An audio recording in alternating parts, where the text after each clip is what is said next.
হিমন্ত বিশ্বই স্পষ্টভাৱে ক'লে কেন্দ্ৰীয় নেতৃত্বই নিৰ্দেশ দিলে মানিবই লাগিব।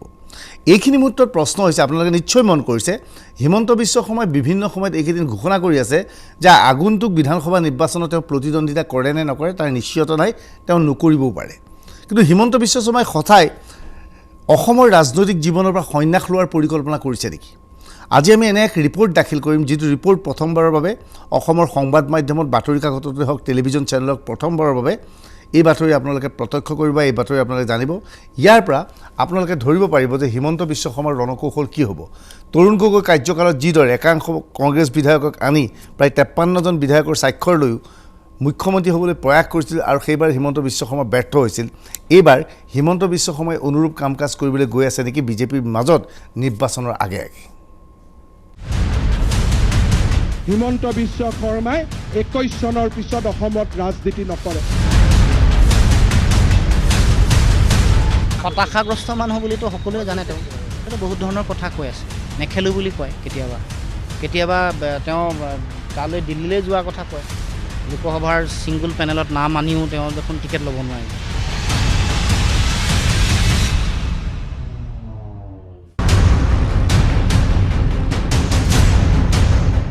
2021 বিধানসভা নিৰ্বাচনত হিমন্ত বিশ্ব শৰ্মাৰ ভূমিকা কি হ'ব?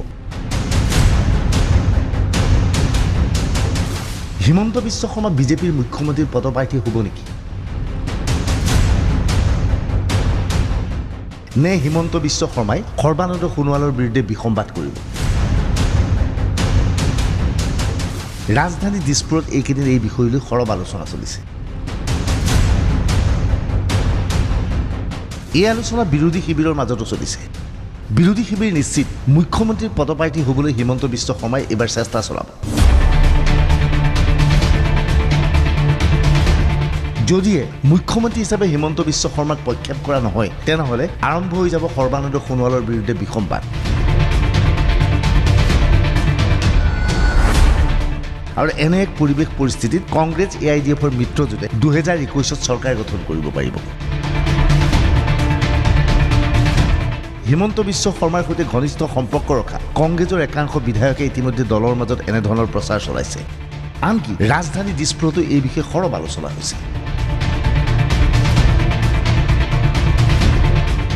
এই সমগ্ৰ আলোচনাৰ ভিত্তি নথকা নহয়।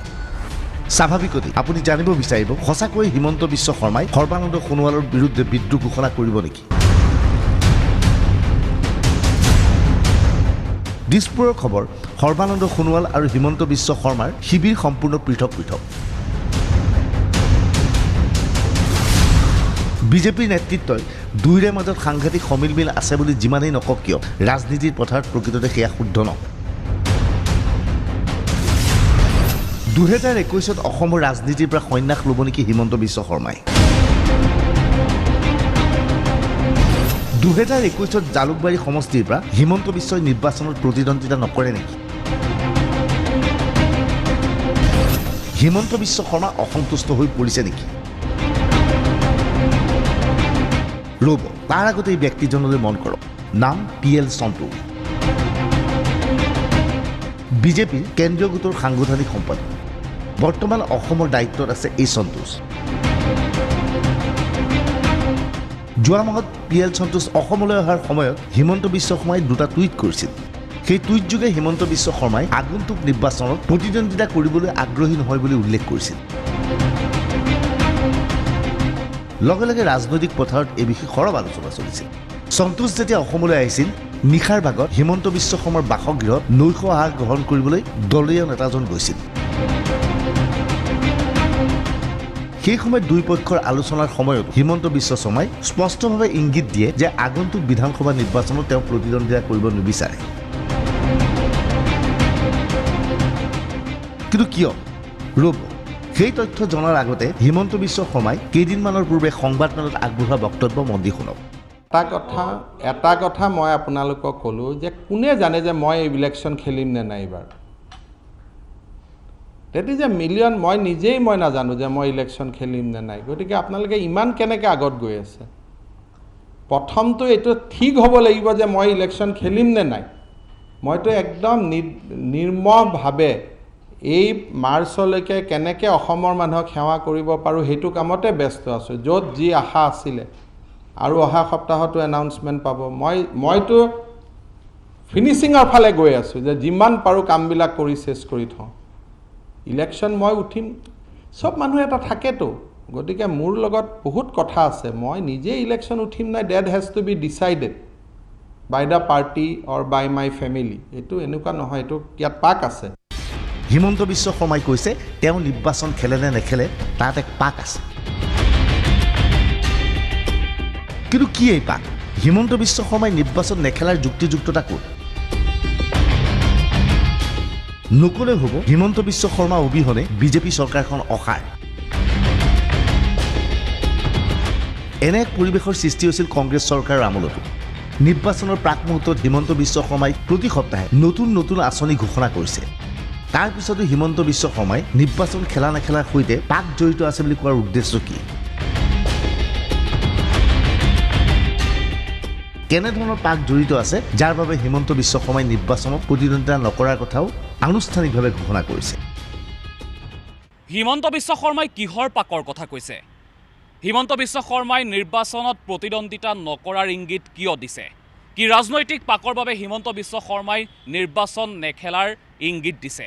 ইয়াকে লৈ দেখা গৈছে এতিয়া ৰাজধানী দিছপুৰত ব্যাপক চৰ্চা চলিছে।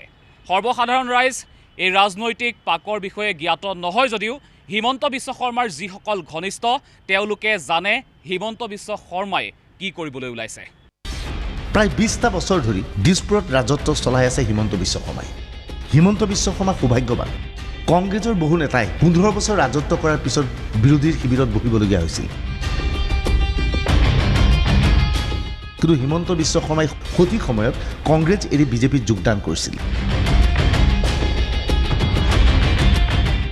যাৰ পৰিণতিত যোৱা 20 বছৰ ধৰি অসমত দপদপাই আছে এইজন ব্যক্তিয়ে। সচিবালয়ত 20 বছৰ বিভাগ চলাই আমনি পাইছে হিমন্ত বিশ্ব শৰ্মাই। একেই ফাইল একেই কাম আদিত অতিষ্ঠ হৈ পৰিছে শক্তিশালী মন্ত্ৰীজন। এইবাৰ মুখ্যমন্ত্ৰী পদৰ বাবে হিমন্ত বিশ্ব শৰ্মা আগ্ৰহী নেকি? ৰাজধানী দিছপুৰত এই বিষয়টো ইতিমধ্যে আলোচ্য বিষয় হৈ পৰিছে। নকলেও হ'ব হিমন্ত বিশ্ব শৰ্মাৰ ঘনিষ্ঠ পীযুষ হাজৰিকাই কেইদিনমানৰ পূৰ্বে তেজপুৰত স্পষ্টভাৱে কৈছিল হিমন্ত বিশ্ব শৰ্মা মুখ্যমন্ত্ৰীৰ পদৰ বাবে যোগ্য ব্যক্তি।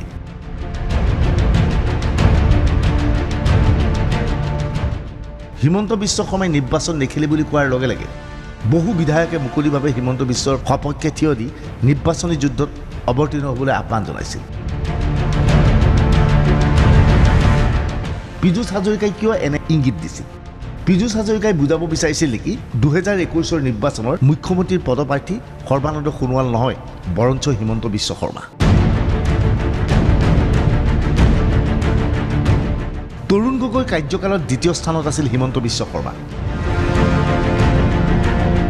সোণোৱাল চৰকাৰৰ দিনতো একেই স্থানত আছে হিমন্ত বিশ্ব শৰ্মা।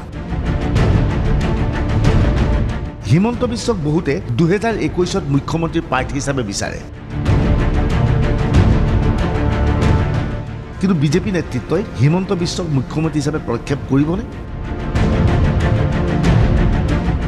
উজনিৰ পৰা নামনিলৈ হিমন্ত বিশ্ব শৰ্মাৰ যথেষ্ট অনুগামী আছে। হিমন্ত বিশ্ব শৰ্মাৰ লগত বিজেপিৰ বহু কৰ্মী ওতঃপ্ৰোতভাৱে জড়িত। সেই নেতাকৰ্মীসকলেও ভাবে 2021 যদিহে বিজেপিয়ে হিমন্ত বিশ্ব শৰ্মাক মুখ্যমন্ত্ৰীৰ পদপ্ৰাৰ্থী হিচাপে যদিহে প্ৰক্ষেপ কৰে তেনেহ'লে কমেও 10খন আসনত বিজেপি আগুৱাই যাবলৈ সুযোগ পাব।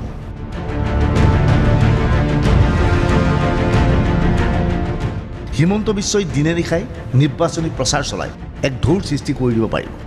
নকলে হ'ব বিগত সময়ছোৱাত হিমন্ত বিশ্বৰ ৰাজনীতি কেৱল অসমতে সীমাবদ্ধ হৈ থকা নাই। নেতাৰ আহ্বায়ক হিচাপে অৰুণাচলৰ পৰা মণিপুৰলৈ যেতিয়াই সংকটৰ সৃষ্টি হৈছে লগে লগে দৌৰি গৈছে হিমন্ত বিশ্ব শৰ্মা। হিমন্ত বিশ্ব শৰ্মাৰ তৎপৰতাৰ বাবেই মণিপুৰত বিজেপি চৰকাৰ পতন ঘটিব ওলায়ো শেষ মুহূৰ্তত উদ্ধাৰ পালে। কৰোনাৰ এই কালতো হিমন্ত বিশ্ব শৰ্মাই মণিপুৰলৈ গৈ ৰাজনীতি কৰিছিল। এইবোৰ কথা নতুন দিল্লীৰ বিজেপি কেন্দ্ৰীয় নেতৃত্বই জানে। তেনে অৱস্থাত প্ৰশ্ন হয় হিমন্ত বিশ্ব শৰ্মাক দিল্লীৰ নেতৃত্বই মুখ্যমন্ত্ৰী হিচাপে প্ৰক্ষেপ কৰিবনে?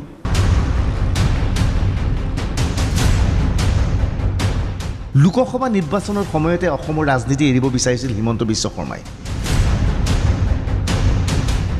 তেজপুৰ সমষ্টিৰ পৰা প্ৰতিদ্বন্দ্বিতা কৰিবলৈ আগ্ৰহ প্ৰকাশ কৰিছিল। আনকি বিজেপিয়ে তেজপুৰ সমষ্টিৰ পৰা পেনেলত কাৰো নাম প্ৰেৰণ কৰা নাছিল। ৰাম মাধৱে মুকলিভাৱে হিমন্ত বিশ্বক সেউজ সংকেত দিছিল। কিন্তু শেষ মুহূৰ্তত বাধা প্ৰদান কৰিলে অমিত শ্বাহে। লোকসভাৰ নিৰ্বাচনতেই হিমন্ত বিশ্ব শৰ্মাই অসম ত্যাগ কৰিবলৈ প্ৰস্তুতি চলাই আচলতে ইংগিত দিলে যে হিমন্ত বিশ্ব শৰ্মা অসমৰ মুখ্যমন্ত্ৰী হ'ব নোৱাৰিব। সৰ্বানন্দ সোণোৱাল থকা পৰ্যন্ত হিমন্ত বিশ্ব শৰ্মাক দলীয় নেতৃত্বই কেনেকৈ মুখ্যমন্ত্ৰী পদত অধিষ্ঠিত কৰায়। সেয়েহে ৰাজ্যৰ ৰাজনীতি ত্যাগ কৰি দিল্লীৰ ৰাজনীতিলৈ যাব বিচাৰিছিল। কিন্তু অমিত শ্বাহে হিমন্ত বিশ্ব শৰ্মাক কৈছিল যে লোকসভা নিৰ্বাচনত হিমন্ত যাব নালাগে, হিমন্তই অসম তথা উত্তৰ পূৰ্বাঞ্চলৰ বাবে কাম কৰিব লাগে আৰু নিৰ্দিষ্ট সময়ত হিমন্ত বিশ্ব শৰ্মাক সঠিক স্থানত সঠিক দায়িত্ব দিয়া হ'ব। কাৰ্যত সেই সময়ত হিমন্ত বিশ্ব শৰ্মা নিশ্চিত হৈছিল পৰৱৰ্তী সময়ত তেওঁক মুখ্যমন্ত্ৰী হিচাপে প্ৰক্ষেপ কৰিব বিজেপি নেতৃত্ব। আজিৰ তাৰিখত সৰ্বানন্দ সোণোৱালতকৈও প্ৰধানমন্ত্ৰী নৰেন্দ্ৰ মোদী অথবা গৃহমন্ত্ৰী অমিত শ্বাহৰ সৈতে ঘনিষ্ঠ সম্পৰ্ক হিমন্ত বিশ্ব শৰ্মাৰ। ৰাজ্যৰ যিকোনো পৰিৱেশ পৰিস্থিতিৰ ওপৰত অমিত শ্বাহে ঘনে ঘনে আলোচনা কৰে হিমন্ত বিশ্ব শৰ্মাৰ সৈতে। তেনে অৱস্থাত লোকসভাৰ নিৰ্বাচন খেলিব নিদিয়া বিজেপি নেতৃত্বই হিমন্ত বিশ্ব শৰ্মাক মুখ্যমন্ত্ৰী প্ৰাৰ্থী হিচাপে প্ৰক্ষেপ কৰি পুৰস্কৃত কৰিবনে? প্ৰধানমন্ত্ৰী মোদী আৰু অমিত শ্বাহে হিমন্ত বিশ্বক মুখ্যমন্ত্ৰী হিচাপে প্ৰক্ষেপ কৰিবনে? হিমন্ত বিশ্বক ৰাজ্যৰ ৰাজনীতিত সক্ৰিয় কৰি ৰাখি সৰ্বানন্দ সোণোৱালক দিল্লীলৈ প্ৰেৰণ কৰিব নেকি? হিমন্ত বিশ্ব শৰ্মাৰ তৰুণ গগৈৰ মাজত যেতিয়া সংঘাত হৈছিল তেতিয়া দুয়োৰে মাজত বয়সৰ যথেষ্ট পাৰ্থক্য আছিল। কংগ্ৰেছ নেতৃত্বই কোনো ক্ষেত্ৰতেই বৰ্ষীয়ান নেতা তৰুণ গগৈৰ স্থানত হিমন্ত বিশ্ব শৰ্মাক মুখ্যমন্ত্ৰী হিচাপে প্ৰক্ষেপ কৰাটো সম্ভৱপৰ নাছিল। কিন্তু এতিয়া পৰিৱেশ পৰিস্থিতি সুকীয়া। হিমন্ত বিশ্ব শৰ্মা আৰু সৰ্বানন্দ সোণোৱাল প্ৰায় সমপৰ্যায়ৰ।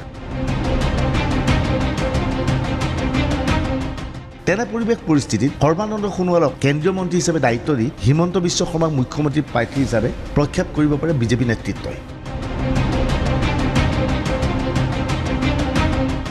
দেখা গৈছে হিমন্ত বিশ্ব শৰ্মাই কা আন্দোলনৰ সময়তেই 2021 নিৰ্বাচন নেখেলাৰ ইংগিত দিছিল। হিমন্ত বিশ্ব শৰ্মাই 21 চনৰ পিছত অসমত ৰাজনীতি নকৰে। মোৰ পাবলগীয়া হেৰাবলগীয়া একো নাই। কোনোবাই যদি কয় হিমন্ত বিশ্ব শৰ্মাই কিবা হোৱাৰ সপোন দেখি কৰিছে, এইখন মঞ্চৰ পৰাই কৈছো 21 চনৰ পিছত হিমন্ত বিশ্ব শৰ্মা ৰাজনীতিত থকাৰ প্ৰশ্ন উঠে। 2021 যদিহে হিমন্ত বিশ্ব শৰ্মাক মুখ্যমন্ত্ৰী হিচাপে প্ৰক্ষেপ কৰা নহয় তেনেহ'লে কি হ'ব? গগৈৰ বিৰুদ্ধে আৰম্ভ কৰা বিসম্বাদৰ পুনৰাবৃত্তি হ'ব নেকি? হিমন্তৰ সপক্ষে বিজেপি বিধায়ক থিয় দিব নেকি? সৰ্বানন্দ সোণোৱালৰ বিৰুদ্ধে মুকলি বিদ্ৰোহ হ'ব নেকি? কংগ্ৰেছ আমোলত হিমন্ত বিশ্ব শৰ্মাই যি কাম কৰিছিল সেই একেই কাম হিমন্ত বিশ্ব শৰ্মাই পুনৰবাৰ কৰিব নেকি? অৰ্থাৎ সৰ্বানন্দ সোণোৱাল চৰকাৰৰ বিৰুদ্ধে বিদ্ৰোহ কৰিব নেকি হিমন্ত বিশ্ব শৰ্মাই? নিৰ্বাচনৰ প্ৰাকক্ষণত অসমৰ ৰাইজে পুনৰবাৰ দেখিব নেকি হিমন্ত বিশ্ব শৰ্মাৰ বিসম্বাদৰ ৰাজনীতি? ইতিমধ্যে হিমন্ত বিশ্ব শৰ্মাই ৰণকৌশল প্ৰস্তুত কৰি পেলাইছে। এইবাৰ কংগ্ৰেছৰ কাৰ্যকালত কৰা ভুলৰ পুনৰাবৃত্তি নকৰে হিমন্ত বিশ্ব শৰ্মাই। হিমন্ত বিশ্ব শৰ্মাৰ ঘনিষ্ঠ সূত্ৰই স্পষ্টভাৱে জানিবলৈ দিয়ে হিমন্ত বিশ্ব শৰ্মাই দলীয় নেতৃত্বক কোনো ক্ষেত্ৰতে অৱমাননা এতিয়া নকৰে।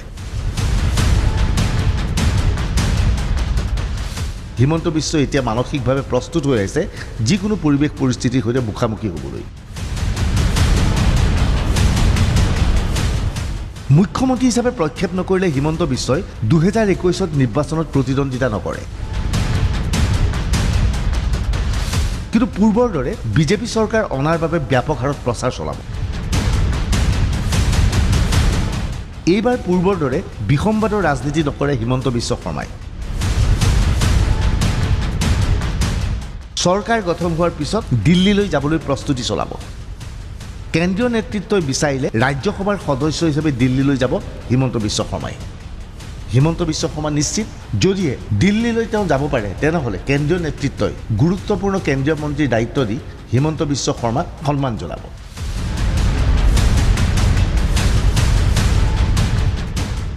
আৰু ইয়াৰ জৰিয়তে মুখ্যমন্ত্ৰীৰ দৌৰৰ পৰা হিমন্ত বিশ্ব শৰ্মাও আঁতৰি যাব।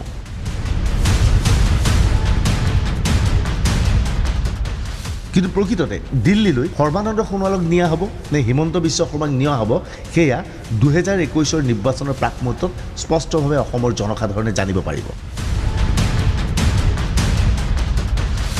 Bureau' report DY365।